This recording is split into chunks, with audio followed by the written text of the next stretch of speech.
Hello friends, online class में आपका स्वागत है।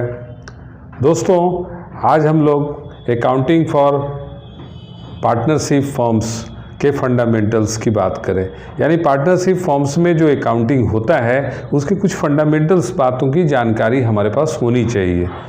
उसी बातों में सबसे पहले हम एक शब्द ले रहे हैं, डीड।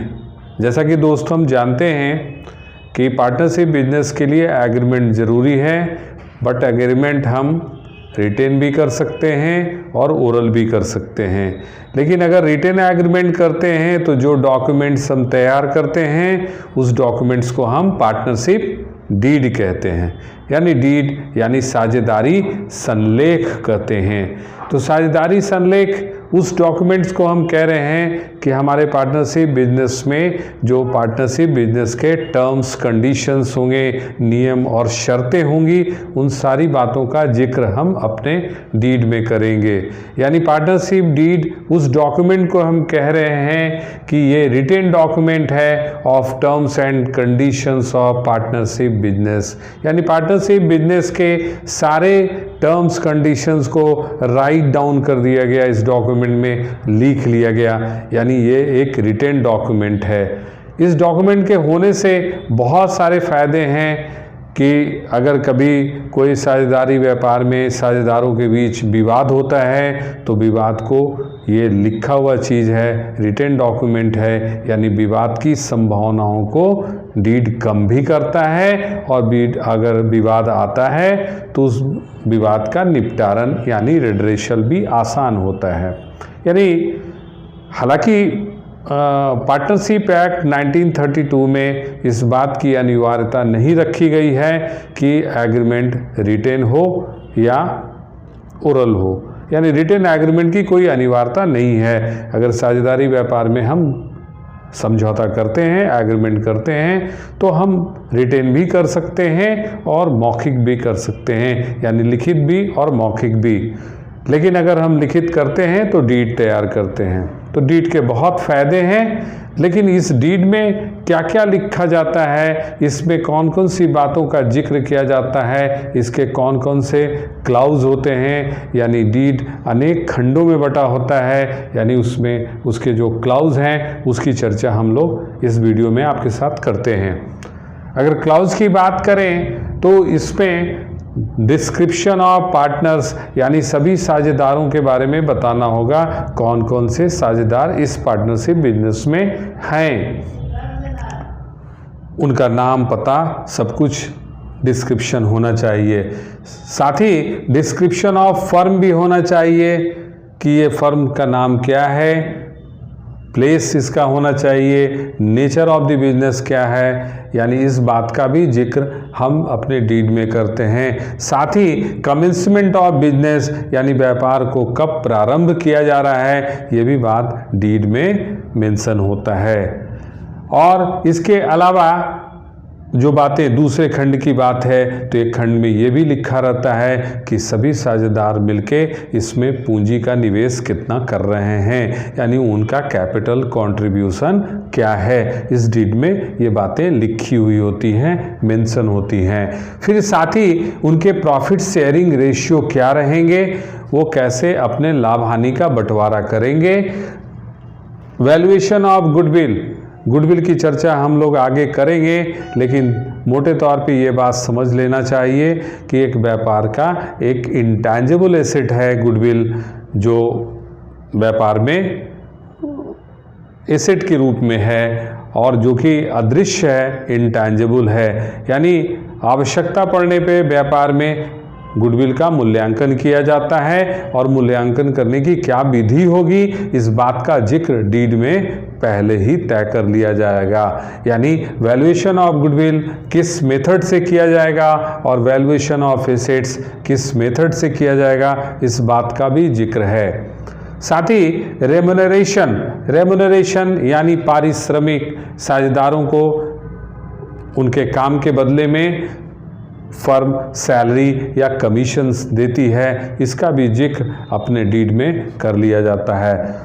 साथ ही ये बॉक्स में दोस्तों हमने कुछ क्लाउज को बॉक्स में दिखाया है, इसकी वजह यह है कि इंटरेस्ट ऑन कैपिटल और इंटरेस्ट ऑन ड्राइंग और इंटरेस्ट ऑन पार्टनर्स लोन, इसको हम इसलिए ये बॉक्स में दिखाए हैं क्योंकि ये सारा टर्म्स को हम कैलकुलेट करते हैं, यानी पार्टनरशिप बिजनेस में डीड में ये बातें लिखी हुई हैं, इसकी गणना की जाती है, इसकी कैलकुलेशन की जाती है। बाकी बातें तो लिखी हुई होती हैं, लेकिन इन सभी बातों को हम कैलकुलेट करके निकालते हैं।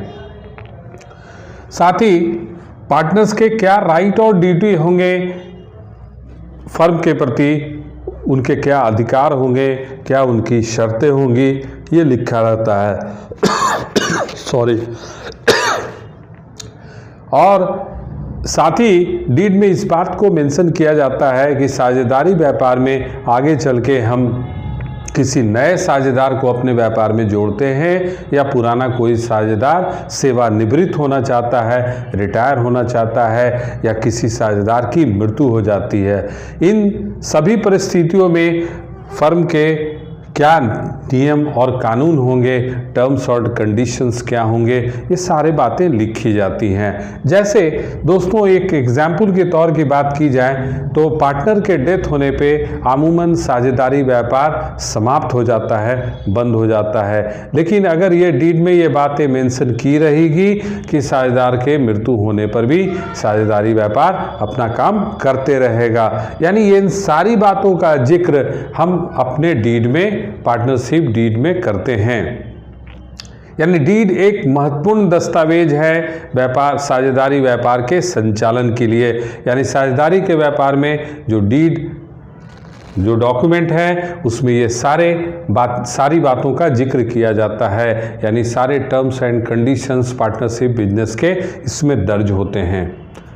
अब दूसरे भाग की बात की जाए दोस्तों, तो साझेदारी व्यापार में साझेदारों की प्रकार कितने होते हैं, type of partners. Type of partners में अगर बहुत तरह के साझेदार होते हैं, जैसे एक पार्टनर का जिक्र हम लोगों ने यहाँ पे किया है, एक्टिव पार्टनर। एक्टिव पार्टनर जैसे नाम से ही पता चल रहा है, सक्रिय साझेदार, यानी व्यापार के संचालन में, व्यापार का ऑपरेशन में, व्यापार को चलाने में जो सक्रिय रूप से जो सम्मिलित साझेदार है, उसी साझेदार को हम एक्टिव पार्टनर के नाम से जानते हैं। अब दूसरी बात की जाए, दूसरा पार्टनर एक नॉन एक्टिव पार्टनर कहलाता है, जिसको हम डॉर्मेंट पार्टनर या स्लीपिंग पार्टनर कहते हैं। दोस्तों जैसा कि नाम से ही ये पार्टनर का पता चलता है, यानी फर्म के संचालन में, फर्म के डे टू डे एक्टिविटीज़ में इसकी सक्रियता नहीं होती है, यानी ये साझेदार व्यापार के कामकाज में हिस्सा नहीं बटाता है, यानी उस पार्टनर को हम नॉन एक्टिव पार्टनर कहते हैं। तीसरे पार्टनर की बात की जाए तो सेक्रेट पार्टनर, नाम से ही पता चल रहा है। सेक्रेट पार्टनर का अर्थ है साझेदारी व्यापार में वैसा पार्टनर जो अपना पूंजी तो व्यापार में लगाया है या व्यापार का साझेदार है, लेकिन वो अपने साझेदार होने के रहस्य को छिपाता है, लोगों को इस बात की जानकारी नहीं हो कि मैं भी इस व्यापार का साझेदार हूँ, जबकि वो साझेदार होता है। यानी अपने नाम को छिपा के रखने वाला जो साझेदार है, उस साझेदार को हम सीक्रेट पार्टनर के रूप में जानते हैं। दोस्तों चौथे पार्टनर की रूप की बात की जाए तो स्टॉपेल पार्टनर। स्टॉपेल पार्टनर उस पार्टनर को हम कह रहे हैं जो पार्टनर साझेदारी व्यापार में साझेदार तो है ही नहीं, लेकिन वो लोगों के पास ऐसा इम्प्रेशन क्रिएट किए हुए है, या ऐसा कोई व्यक्ति जो व्यापार में साझेदार ना होने के बावजूद लोगों के पास ऐसा इम्प्रेशन क्रिएट किए हुए है कि वो भी एक साझेदार है। तो वैसे साझेदार जो लोगों के सामने अपना ये स्थिति प्रकट कर रहा है कि हम साझेदार हैं, वो स्टॉपेल पार्टनर। हालांकि इस साझेदार को फर्म के लाभ और हानि से मतलब नहीं है, उसको ना फर्म के लाभ मिलेंगे ना हानि, लेकिन अगर कभी फर्म के साथ वैसी कोई घटना घटेगी जिसमें दायित्व तो सभी साझेदारों के बीच आएगा, तो ये भी पार्टनर उस दायित्व से वंचित नहीं रहेगा। ये स्टॉपेल पार्टनर हुआ। यानी ये इम्प्रेशन बनाया पार्टनर का, जबकि ये पार्टनर व्यापार में नहीं है। एक और पार्टनर है नॉमिनल पार्टनर। नॉमिनल पार्टनर नाम मात्र का साझेदार। हम उस साझेदार को कह रहे हैं जब कभी ऐसा भी होता है कि कोई व्यक्ति अपने नाम का इस्तेमाल करने के लिए साझेदारी व्यापार को अनुमति देता है। एक बहुत बड़ा नाम, जिस नाम को अगर हम अपने व्यापार से जोड़ेंगे तो मेरा व्यापार बहुत उन्नति करेगा, तो वैसे नाम को हम अपने व्यापार में, साझेदारी व्यापार में जोड़ते हैं। हालांकि वो मेरे व्यापार का सदस्य नहीं है, मेरे व्यापार का साझेदार नहीं है, लेकिन वो ये अनुमति देता है कि मेरे नाम का प्रयोग आप अपने व्यापार में कर सकते हैं। तो वैसे साझेदार को हम नॉमिनल पार्टनर के रूप में कहेंगे। यानी नॉमिनल पार्टनर के केस में भी यही बात होगा कि ना वो लाभ और हानि के का हकदार होगा, लेकिन व्यापार के सामने कोई विकट स्थिति आएगी, अचानक कोई ऐसी बड़ी दायित्व आएगी जिसको सभी पार्टनरों को उठाना पड़ेगा, तो वो भी साझेदार इससे वंचित नहीं होगा। यानी साझेदारी व्यापार में अनेक प्रकार के साझेदारों के साथ ये व्यापार किया जाता है। दोस्तों, अब इस बात को आगे बढ़ाने फंडामेंटल्स में बहुत सारी बातें और हैं जो हम अपने नेक्स्ट वीडियो में आपके साथ चर्चा करेंगे। यानी फंडामेंटल की इतनी बातों का ध्यान में रखते हैं। अभी आगे हम नेक्स्ट वीडियो में आपसे मिलते हैं और सारी बातों की स्पष्टता आपको करेंगे। Thank you.